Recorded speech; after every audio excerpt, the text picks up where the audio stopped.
الله الرحمن الرحيم. ازيكم عاملين ايه؟ يا رب تكونوا بخير. فيديو النهارده هيكون بخصوص الانكماش او الشرينك. تمام. بعض الناس بتواجه مشاكل في الموضوع ده كتيرا، خصوصا انك ازاي تحسب النسبة المئوية بعد ما تبعت القطعة بتاعتك او التيست بتاعك للمغسلة ويرجع، ازاي تحسب النسبة المئوية بتاعته. تمام.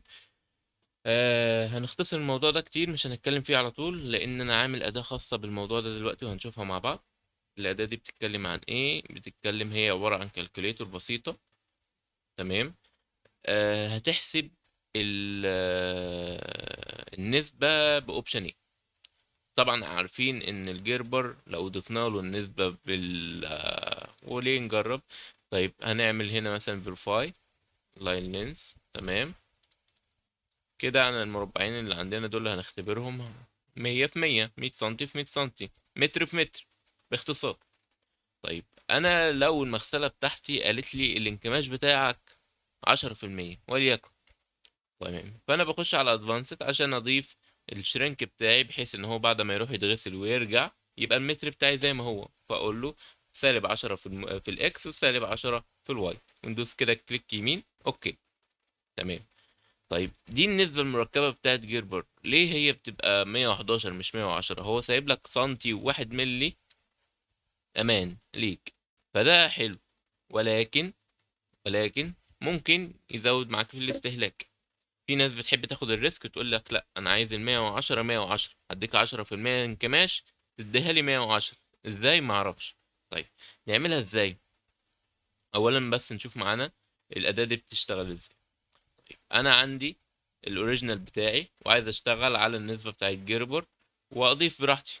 تمام. فالاوريجينال بتاعي اللي انا وديته المغسلة كان 10، كان 100 سنتي، وهنا الاوريجينال كان 100 سنتي. تمام. وضفت له انكماش 10%، ضفت في العرض برضو 10%. ندوس كالكوليت، قال لك النسبة اللي هتبقى طالعة هي 111 و11 من 100. تمام. دي أول حاجة. برضو في العرض نفس الكلام. طيب أنا عايز المية بعد ما أضيف لها 10% انكماش تطلع لي 110. أحسبها إزاي؟ ده يجي وقت الأوبشن التاني، نعلم عليه كده. ولكن هنا هنضيف ايه؟ هنضيف هنا الاساسي اللي احنا رسمناه، المية، وتحتيها هنضيف المية في العرض. احنا عايزين نعرف النسبة اللي احنا نكتبها في الشرينك عشان تدينا المية وعشرة. تمام. فهنكتب في الاوريجينال هنا المية وعشرة اللي احنا عايزين، بعد ما اللي احنا هنوديها للمغسلة 110، وعايزينها ترجع 100. تمام. وهنضيف في الويتس 110. تمام. هنعلمنا على الاوبشن التاني وندوس كالكوليت، فطلع لك ايه؟ -9.9%. هي دي النسبة الصحيحة اللي انت لما تحطها في الشرينك في الاكس وفي الواي تديك ال110.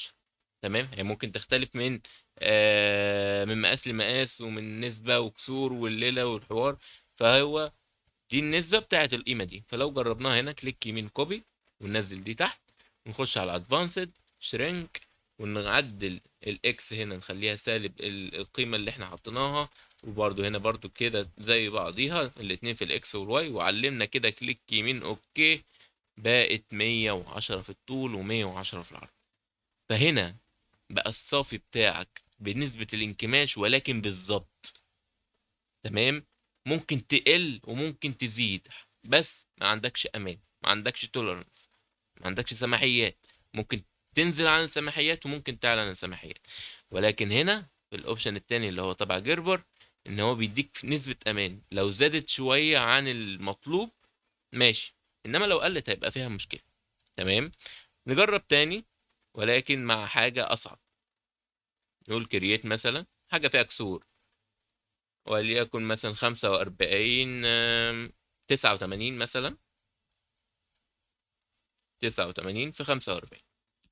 تمام. اوكي اوكي. طيب ولو قلنا كرييت وخدنا منها كوبي. تمام. وقلنا verify line length، line length. تمام. ولو دخلنا على advanced shrink وضفنا له هنا سالب 10%. طبعا انا بختبر هنا، مش دي نسبة اساسية في الانكماش. الانكماش بيبقى 3%، 2%، 8%، 7%، حسب الخامة، حسب طبيعة الخامة، حسب ان هي نوعها ايه، قطن، كتان، بوليستر، مخلوط، كل حاجة وليها خصائص. تمام. فالسالب في سالب 10 في الاكس والواي، ودوسنا كده كليك يمين اوكي، ادانا النسبة دي. تمام. احنا قلنا 89 في العرض و45 في الطول. نيجي نعمل هنا كلير، ونكتب هنا الطول بتاعنا 89 والعرض 45. تمام. ونسبة انكماش 10%، ونسبة انكماش 10%. تمام. ونقول له كالكوليت. هنا قال لك ايه؟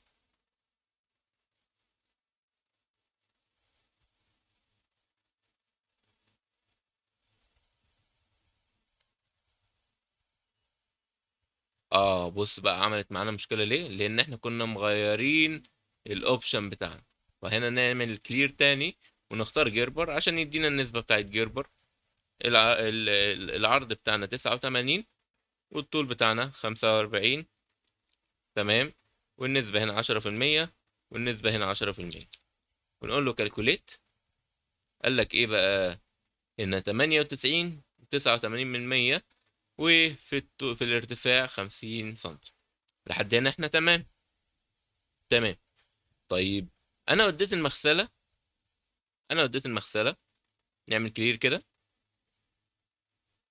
انا عايز بعد ما اودي للمغسلة يوصلني ال 89 45، بس في النسبة التانية. اعمل ايه؟ اقصها 100، اقصها 1000، اقصها 10000، براحتي. ولكن لازم النسبة بتاعت الانكماش اطلعها. تمام. انا هقص الحتة دي، هوديها مثلا 90. هقصها 90، هقصها 92،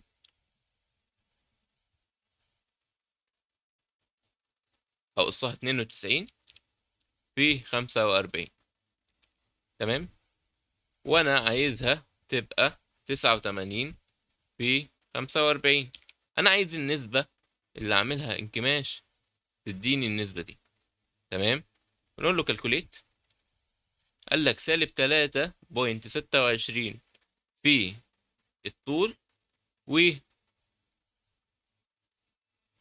العرض مفيش. تمام. هنيجي نعمل ادفانسد شرينك. قلنا في الواي مفيش، هنعلم كده صفر.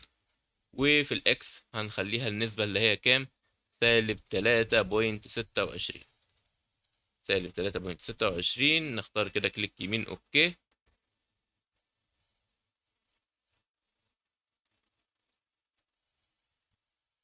اوكي، سالب 3.26. كليك يمين اوكي. بقت هنا 92، والطول زي ما هو. الأداة حلوة قوي. اللي محتاجها يتواصل معايا، هتفرق معاك جدا. بدل ما تقعد تحسب والحسابات تطلع غلط، الأداة دي دقيقة 100%. كل اللي تعمله هتاخد المقاس قبل الغسيل والمقاس بعد الغسيل، وتشوف انت محتاج تبقى في الأمان بقياسات جيربر. اوكي. مش عايز، وعايز الصافي بتاعك عشان تبقى تاخد الريسك وتوفر في الخامة برضو براحتك. عملتها على بناء على طلب أحد الأعضاء. فأتمنى لكم كل خير، وأتمنى إن الأداة دي تفرق معاكم جدا، عشان أنا شايف إن هي هتحل مشاكل كتير يعني الصراحة. ف ما تنسوش إن انتوا تشتركوا في القناة عشان أي حاجة جديدة، أو في حلول مشكلات كتيرة ممكن نحلها مع بعض. اللي عنده مشكلة وعايز لها حل زي كده، يبعت لي على الخاص، او يبعت لي في كومنت زي بعضه، مش هنفرق، مش هنختلف يعني. كان معاكم عبد الرحمن. السلام عليكم ورحمة الله وبركاته.